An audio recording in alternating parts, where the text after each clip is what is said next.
Hey there, welcome to my channel and welcome to a new adventure. I'm driving in southern Norway. Currently I passed the small town of Gol and I'm on my way to Hardanger Vidda. This is the first time I visit Norway in winter conditions. Okay, it is end of April, but as you can see, it is pretty much still winter here. I'm so happy to be back to Norway once more to explore an area where I have never been before. I don't have any particular target, just want to do some winter camping. So I hope you join me today on this multi-day adventure. And just passed the city of Geilo. I don't know, probably we are pronouncing it wrong. I want to try a little bit the hike with skis and with my Pulk. I have no experience about these things, so it is new to me. I'm a little bit nervous because I never did such a thing before, but I think I'm quite well equipped and prepared myself as far as I could, and let's see how it will be.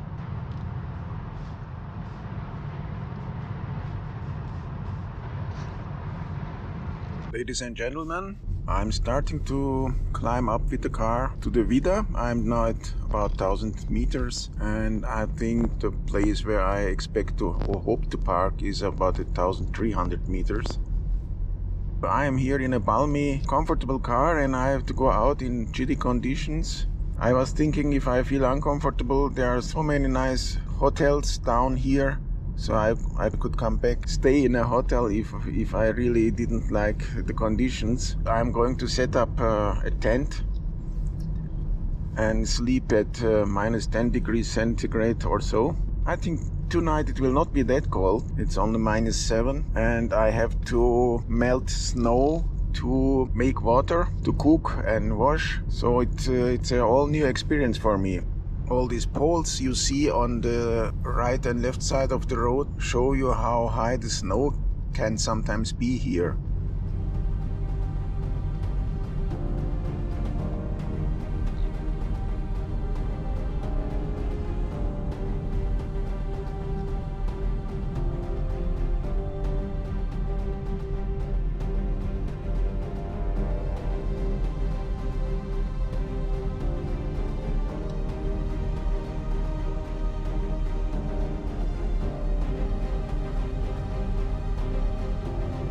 That.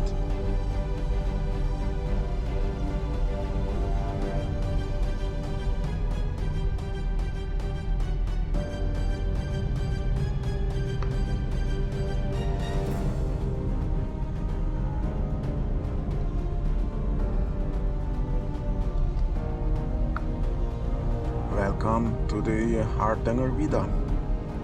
I think we have reached the plateau. I have to be extremely careful here because it's so warm down and I already have my summer tires.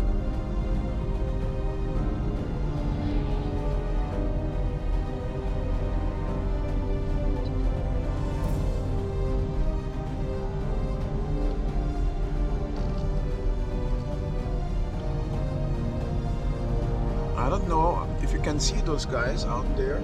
They are kite skiing. It's a very interesting sport. I am also interested in learning it.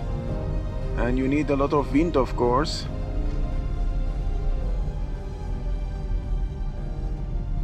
Well, the conditions have become even more wintry, and I wonder what else will come. As I told before, I'm a little concerned about my tires, so I'm taking care to go slow, especially in curves or when somebody else comes from the other side. So if I slip somewhere, I don't cause any problems. But until now, my car is a four-wheel drive, didn't have any problem. Depending on the amount of sunshine the road section gets, the conditions vary widely. So I'm approaching the Fagerheim Felsstue, which is a staffed hut which is open until 1st of May in winter. I think from I don't know, mid-March to 1st of May or so. But please check out on your own if you want to come here. And the huts You see here some of them belong to the Norwegian tourist club DNT. Most of them are not staffed. If you are a member of the DNT, then you can borrow a key and open the door, and yeah, there is usually, I heard, they bring some wood so that you can make a fire and melt snow, and there's also a stove and cook your something. Some have also food, but you have to pay, of course, and yeah, that's an option. If you don't want to stay in a tent and want to stay in the balmy rooms with, I don't know, maybe 5 degrees centigrade plus, then that's possible instead of minus 10 or 20, I don't know, in winter. I'm now on the top, or I think so at least. I'm driving still to the Tyranut hut, which is shouldn't be too far from here. These are real polar conditions. If you want to make a training for Arctic conditions, this is the place to come. And remind you that in 5 days it is May. So you can imagine how this looks here in February. Well, the conditions have changed a little bit. The sun has almost disappeared, and yeah, weather changes very fast here, as probably you can imagine, and it's really a very interesting place.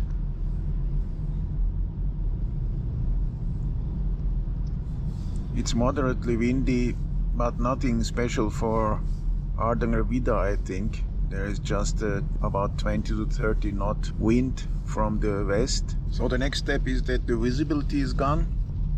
It will be for me very difficult to navigate in such situations. And I've decided, if I end up here, for example, out in a real whiteout situation, I would immediately stop and set up my tent, because I've read a few reports from people who did this. And I have read 2 reports where they continued to hike in whiteout conditions and they had an accident. They fell down somewhere and broke the ski and things like that.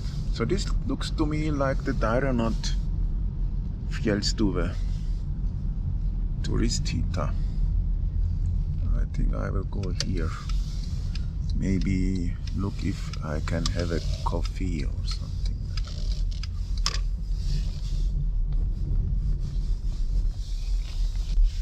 Hi there. I wonder if you hear me. So I'm now all set. I did put on my ski shoes and have prepared my pulk and also my skis.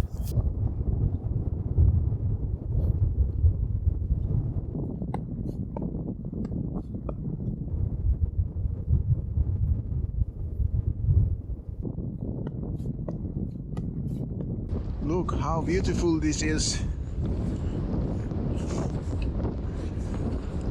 I'm so happy to be here and so excited, because I was planning to do this for many years, and it took quite some preparation and thinking about and getting the necessary gear,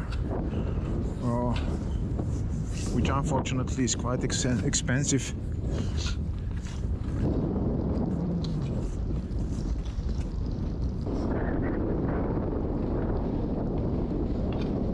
Well, I decided to set up my tent. What you see above my pulk is called Arctic bedding, and the idea behind is once you set up your tent, you just have to throw in your Arctic bed into the tent and you can already crawl into your sleeping bag. Everything is already ready. I'm here with my K2 touring skis, and I'm sure if anybody from the north is watching my video, they will laugh about my skis, because they use different skis, but I don't have any Fjell skis. Also, I'm afraid I don't have any usage for them in where I live. Let's see how it goes setting up my tent. When setting up a tent in stormy conditions, you will first try to secure the end which is in the wind. because if the tent is taken away by the wind, one has a really big problem.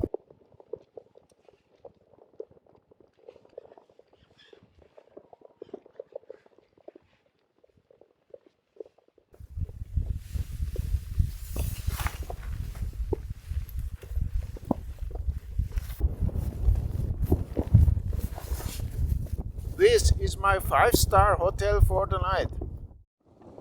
Good morning. Good morning. Well, I had a very good sleep. It's now about 8 o'clock. It was -7 and the wind was howling all the night. That was the only thing. It was quite loud, but after some time you get used, you don't hear it anymore. And yeah, let's get up. You know what? Getting up is the most difficult part when camping in cold weather. Here's my stove, and here in the other room, if I may say so, is it's my sleeping bag and all my things I might need. And I can open the door partially so that I can peek out. Morning sun. So this snow formation just was created by the wind because of my tent. It all the night blowed from the same direction, and look how the snow is being swept away by the wind. Comes from the west.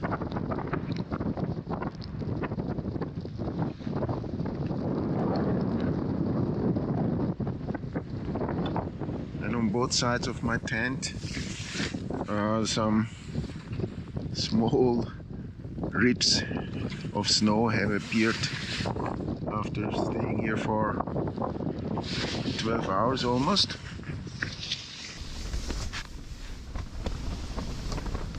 So my first task today is to cook some water.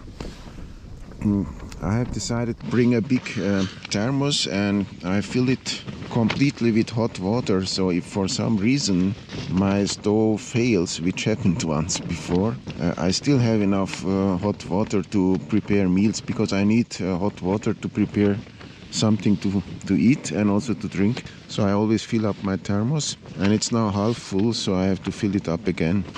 It's very cold. Let's see if my boiler starts, because normally in cold weather people use gasoline stoves, not these cartridges, because they don't work after some cold temperature.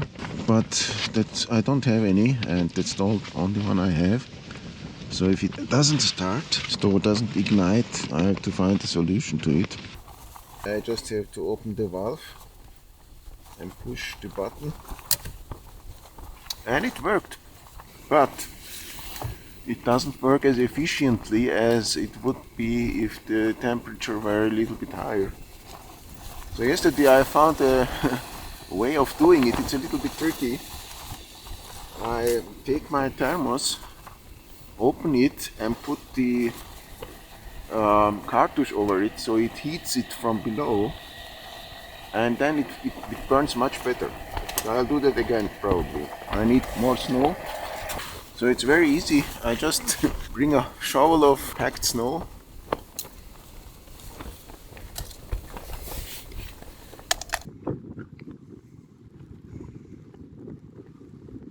It's time to pack up now. I'm going to disassemble the tent and put everything on the pulk, and then head toward southwestern direction into the wind.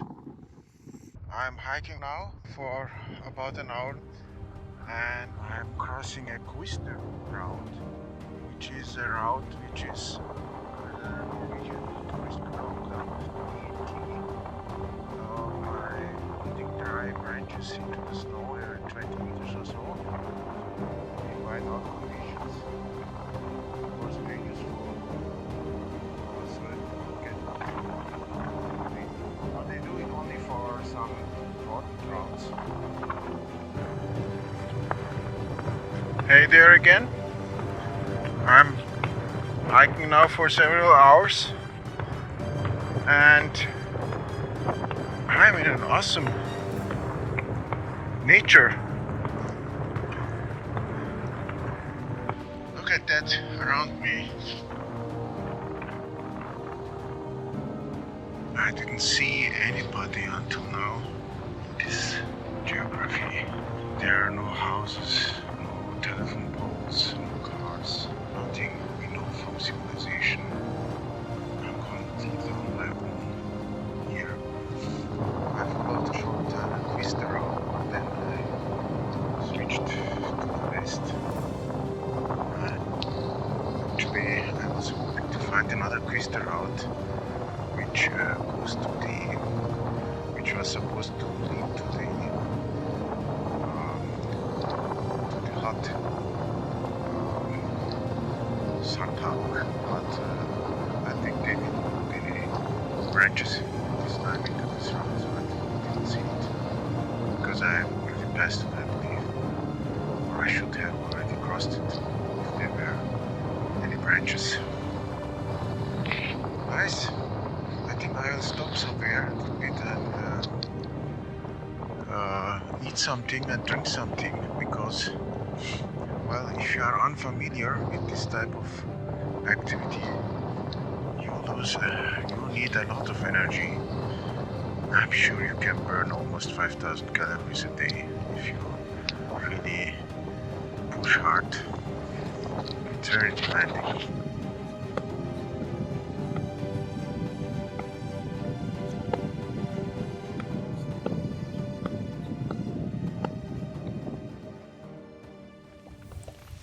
I have set up my tent. It started snowing, and despite it's still early today, I think it's enough for me. So I'm in an interesting area. There are some mountains. Below there is a valley and there are some huts. But I don't think anybody is there. I didn't see anybody moving even in the distance.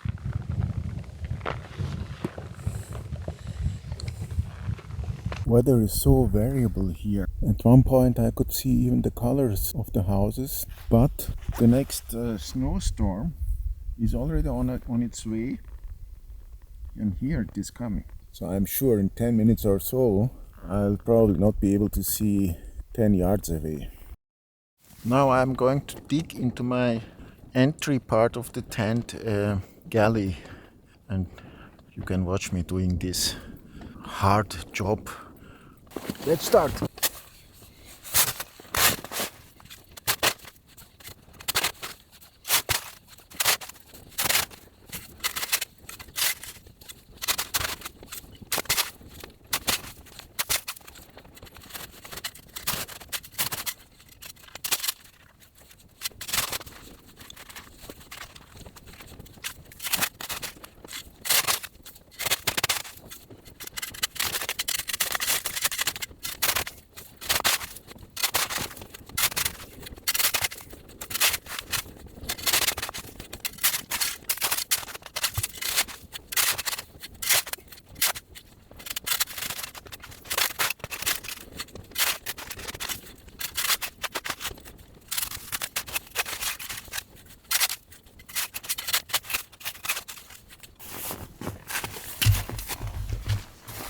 So, I'm finished. I now can sit here on my sleeping bag and put my legs here. So it's like at home in the armchair. It's very nice.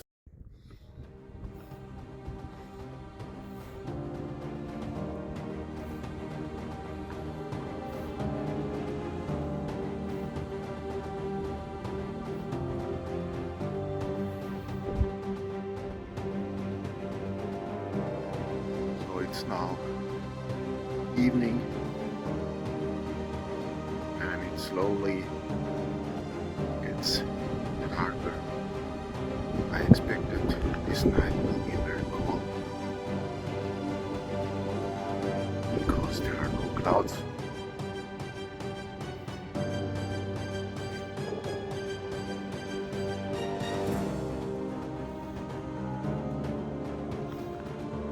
at least nature. I'm so happy to be able to stay here for a night.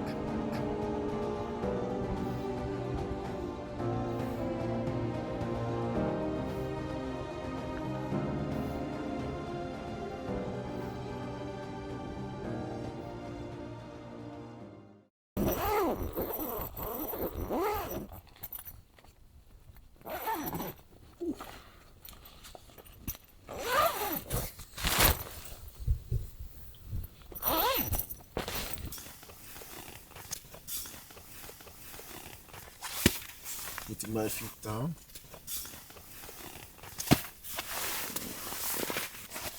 And since the tent is quite big, actually it's a 3-person tent, I decided to take the 3-person tent because it almost costs the same as a 2-person tent, and having more place is always nice. I can put into my pulk and everything. Have a look outside.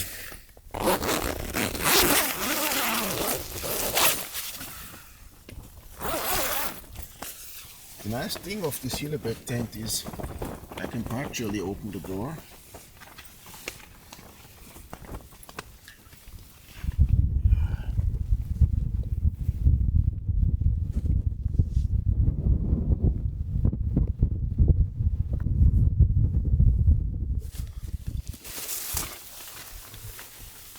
It's much colder though.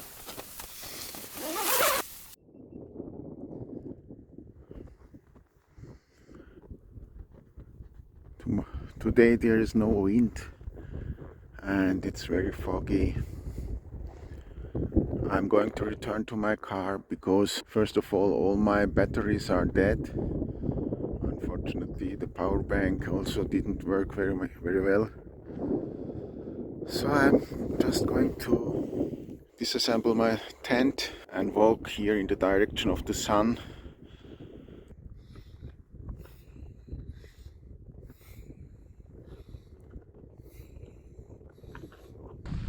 I just had my breakfast. Just want to share with you the awesome view. My phone camera seems to be the only working camera at the moment. It's very cold. And I pack up everything. My sleeping bag and pad on top of my pulk, my harness on. I just my camera bag and my backpack and put on the skis. And then I'm going towards the car. It's such an awesome, beautiful day today, and it is there's almost no wind, which wasn't the case in the past 2 days, where I experienced from time to time quite moderately stormy conditions.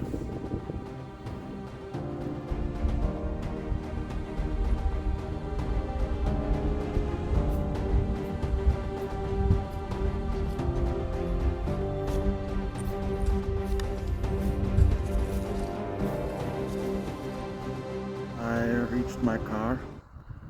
I'm back, and in a few hours the weather you can see on the horizon will be here, and there will be again no free driving possible, only in convoys. For me it was an awesome trip. I learned so much. I figured out how to do some things. I found those things that work and some that did not work. I practiced this a lot, pulling a pulk, setting up my tent, and I will make a list of things to change for the next trip. But I can tell you already one thing: key is being light. For my next trip would be to take less. Pulling a pulk slopes up for hours is very demanding. Nevertheless, it was a very enjoyable, very nice trip, and hope to meet you in another adventure soon. So take care and bye.